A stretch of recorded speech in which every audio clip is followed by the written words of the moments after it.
What Vikram added, I think we are seeing a lot of amazing Gen AI tools coming up like ChatGPT and other, and all of these are coming from Western countries. Like India hardly has any big tools. Like two big reasons: we lack a right framework, and we also lack right talent pool. And this will widen the gap of urban versus rural in India. So I think that's another area we would like to hear your views. Whatever AI you're generating, producing, sits on top of other networks. So AI is applied on top of a network. AI can be applied on top of a production network. You can apply AI in a factory. You can apply AI on a consumption network. So, people are consuming something, you're distributing something, you can apply AI on that. So AI sits on top of a network, right? I'll tell you a very interesting story to demonstrate the power of this thing. It's not directly related to AI. The United States attacks Iraq. Okay? Within 25 days, it has wiped out the entire Iraqi military. And then 6 months later, something happened. And suddenly, US soldiers were dying every day. And within a 6-month period, the US Army lost about 1,000 armored vehicles. So how did a country or a system that couldn't take on the United States at all and failed to take them on, suddenly 6 months later, literally broke their back? What happened? Saddam Hussein came from a tribe called the Tikriti tribe. This tribe was the center of the Iraqi regime. When Saddam Hussein realized that America aa raha hai, he told all his Tikriti guys, bhaiya, tum log bhago. What did he do? He basically took 155mm shells. You know they are?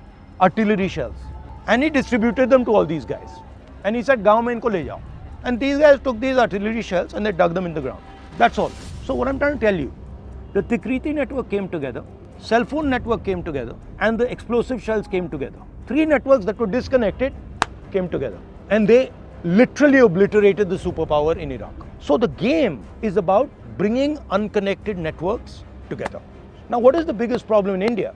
Our biggest networks are not connected at all. So you guys are a tiny network. You're 1% of the country. Very small network. You're not connected to anything else. I mean, if you really want to bring India's power to bear, then you have to think about these things. Networks are energy, right? The moment you bring them together, it doesn't become 1 + 1 + 1. It becomes exponential. Blam, it just goes. If you use that framework, you can see that that's a very powerful framework in politics. It's a very powerful framework in business. Samajwadi Party network joined with Congress network. Earlier that network was like this, now the network is suddenly lined up together. Now, the problem is in India is that pretty much all the conversations that we're having of development, etc., exclude 90% of our population. Meaning the really powerful network is sitting outside. So what is the role of technology and IT is to apply your understanding and knowledge on those networks. But right now what the game is taking place is you're in 1% or not able to apply the stuff in the large 90% of India. And then these networks are not only physical networks, right? So there are caste networks in India. There are business networks in India. There are agricultural networks in India. So that to me is an interesting way to think about it. Adding to Asha's question and what you have mentioned, how do you perceive the role of AI in shaping the mindset of masses, especially in social and political context? Do you see AI as a boon or a bane? And how do you see the role of AI in governance and position of government as a stakeholder in generative AI? Before coming into the campus, I was sitting outside in a coffee shop. I was having coffee. There was a startup guy sitting there, busy with his laptop. He looked at me, I looked at him. Both had time. I said, who are you? He said, sir, I'm some startup guy. He asked me, who are you? I said, I'm doing politics here. Within 30 minutes, let us discuss. I said, which field you are? And he said, I'm in the people hiring field. I said, it's going okay? He said, no, sir, AI has disrupted everything, sir. Now all resumes are fake, sir. People write all beautiful things, and we are taking so much time to realize what is right and what is wrong. All statement of purpose, very fancy ones they write. It looks so believable, very emotional. And it just happened to me. It just happened to me 30 minutes before, outside your campus, in the road across in the coffee shop. So 100% it is going to disrupt it. Massive disruption is on. And let me go one step further. For a country like us, which is just getting into that orbit of high growth. Because your second part of the question is about how the country AI disruption. And we are just warming up to get into that orbit of $10,000 per capita income. We are about $5,000 now. And we have an ambition to reach there. Now I'm going to read out the statistics for you. Since you are Max guys, I prepared something in my computer and came. And what is India's GDP now? So we are about 3.8 trillion, give or take a little bit million here and there, 3.8 trillion. So China's GDP is about 17.9 trillion today. I hope it is a true figure from China because nobody knows what is the true figure. $17.9 trillion. And the Americans are somewhere around $37.8 trillion today. Americans are at 37.8. I'm getting the acknowledgement from the professor, which means my numbers are right. 3.8, 17 and 37 is the number we are looking. I was just calculating, when I go to IIT campus, these guys are going to make my country, our country, the developed country by 2047, correct? That is our goal. So I was thinking, how will you guys do it? So I did a simple mathematics calculation. If India is growing 13.5% from today, remember, no country has grown 13.5% for more than 2 years. If India is growing 13.5% today, for the next 25 years, compounded annual growth rate, CAGR, F30.5, next year 13.5, 13.5. America is growing at 4% from today, 4%, 25 years. In 2047, we and US are equal. So you have to grow 13.5% every year. Americans have to grow at 4.5% every year. So that 2047, both sit at the same table and say, hello boss, both our economies are same. If we are growing at 13.5% today, for the next 2042 is what? Today in 2024, 18 years? Yeah, 18 years. Next 18 years, you are growing at 13.5%, 18 years, top. China is growing 4% next 18 years, top. Then you will say, hello boss, we are equal. Now, look at the challenge. Can you grow at 13.5%? Because 2047, we have kept a target of $38 trillion now. From 3.8, we have to reach 38 trillion. Traditional ways of business is 100% not going to give you 13.5. Max 7 right now. Do well with a good prime minister, good policy, 8.5. Country aligns in the political sphere.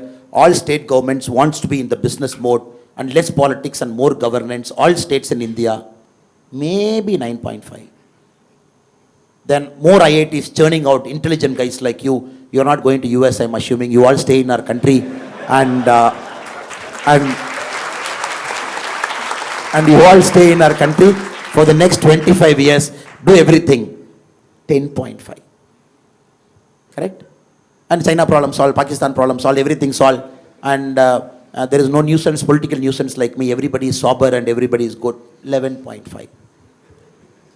Correct? We are talking of 13.5. 2047 equal. So now you're talking of artificial intelligence disruption, 3D technology, traditional manufacturing practices going for a toss.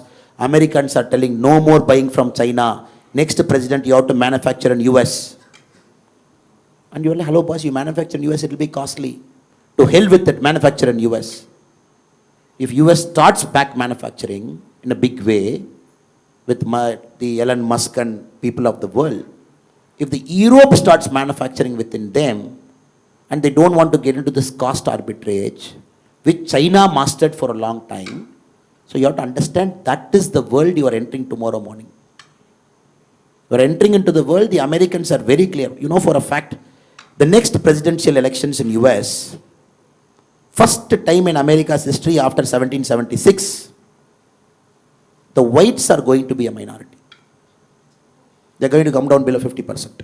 So the brown skin and people like me, slightly more browner or black, whatever people call, and they are going to go above 50. Hispanics and Asians and everybody. The traditional whites, the Bible Belts, the Mormons, people inside, the so-called traditional whites, they're going below 50. It is carrying them. And next president election is going to be defined by this thing. Of course, two 83-year-old guys are fighting. So you never know. One guy is walking unsteadily, other guy is like, I still have energy left. It is going to be the oldest presidential election. But it is not going to be defined by who is more fitter among the two. You are 83-year-old, 18, come do arm wrestling. It is not that. The American electorate are going to say, look, I am scared. My country, first time I am going below 50%. My manufacturing is not there. I am not getting jobs. My per capita income is coming down. If you look at the groups, the Hispanics and the Asians, their per capita income is growing up because they are more hardworking. Maybe I am not hardworking, but I don't want to work hard. Their artificial intelligence is entering. You start to imagine, it is reshaping the global politics. It is reshaping the way people are voting. Countries are going far right in Europe, far right. You have seen the current Danish Prime Minister speaking in the parliament. Have you seen the speech? His speech about Muslims, his speech about immigration. Did you see? My God, different level. He's speaking that kind of language in a parliament because they are forced to go extreme right. And Palestine and Gaza, what? The day one, the terror attack inside Israel. How much killing? 800, 850? Close to 1,000 people. Innocent people died. People who just want to have a good fun in the evening, a party, they got killed, butchered, massacred. What is the retaliation from Israel? Today's count, 29,700. Netanyahu's peace plan is, he's saying, give me the whole Gaza. I want to see what is happening. Let us have control over. Just imagine, it is completely disrupting. People are fearful. People are afraid. People think the supply chain is going one side, probably to our hemisphere. And the south is fearing, the north is regaining control. The north is fearing, south is more noisy. The global south, the north. So you're getting into this geopolitical tension, which was never there maybe 100 years before. Even World War II was not worse than this. Because now there is no powerful guy. There is zero powerful guy. Who will put a regulation? Why should I listen to Americans' regulation on AI? Tomorrow if Joe Biden is saying, oh, this is America's regulation on AI, you all have to follow. I'm not going to follow. I'm saying, who are you? No, they say 1950 I was a great superpower. I will say to hell with it. You are no more a superpower. You are declining superpower. You are no Pax Britannica. You are not no Pax Americana. For 100 years, one global superpower managing the whole world. Look at America. They want to manage the whole world. You put one aircraft carrier in South China Sea. You put one closer to the Koreans. You put one in the Middle East. You put a CENTCOM command here. You have a Pacific fleet. You have a blue water navy. Everywhere Americans felt, oh, this is my century, I'm controlling the whole world. Middle East fellow have to listen to me, the Koreans have to listen to me, the Japanese have to listen to me. Now why will I listen to US?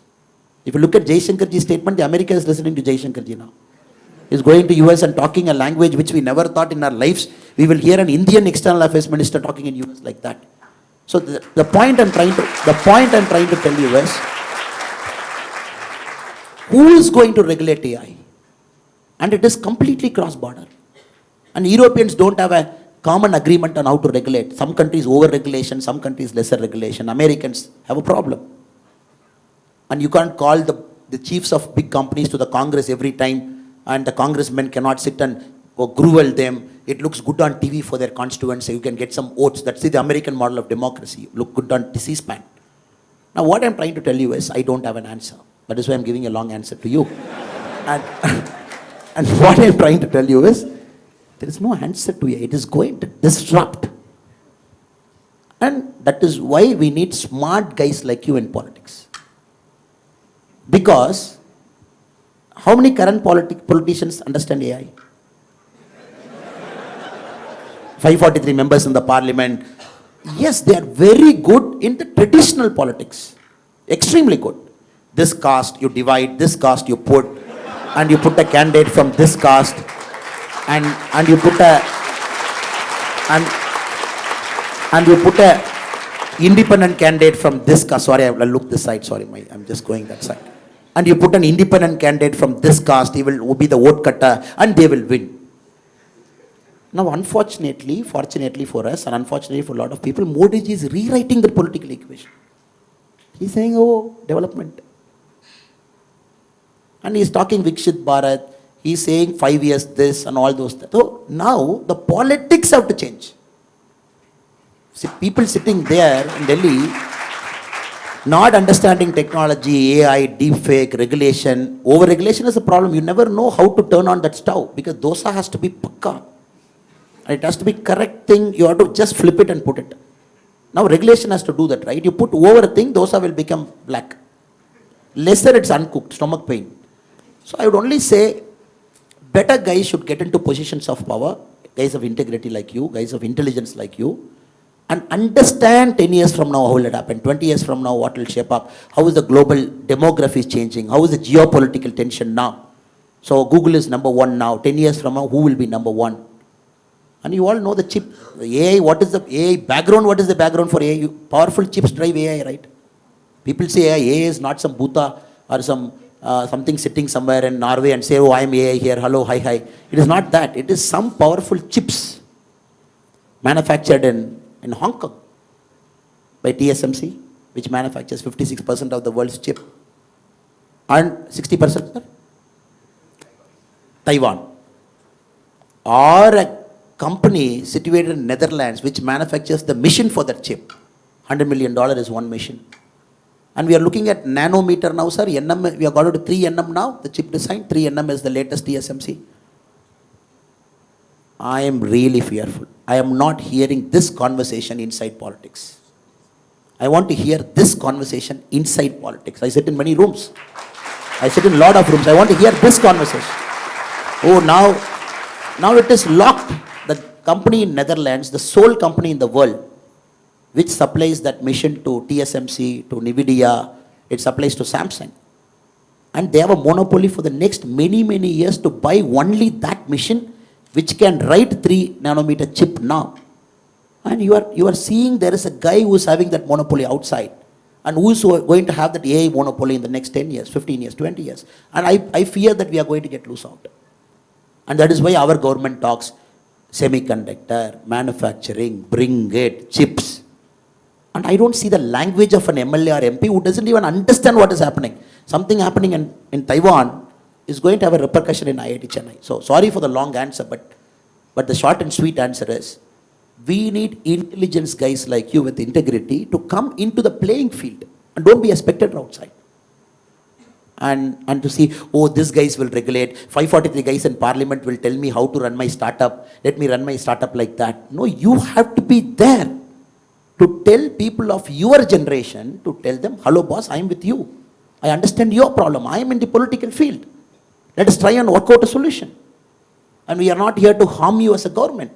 And 13.5% growth for 25 years, sir. Is it possible? Unless you disrupt the whole mindset of our country. You got to have highways, you got to have, we have 41 Vande Bharat trains. We have to make it 500.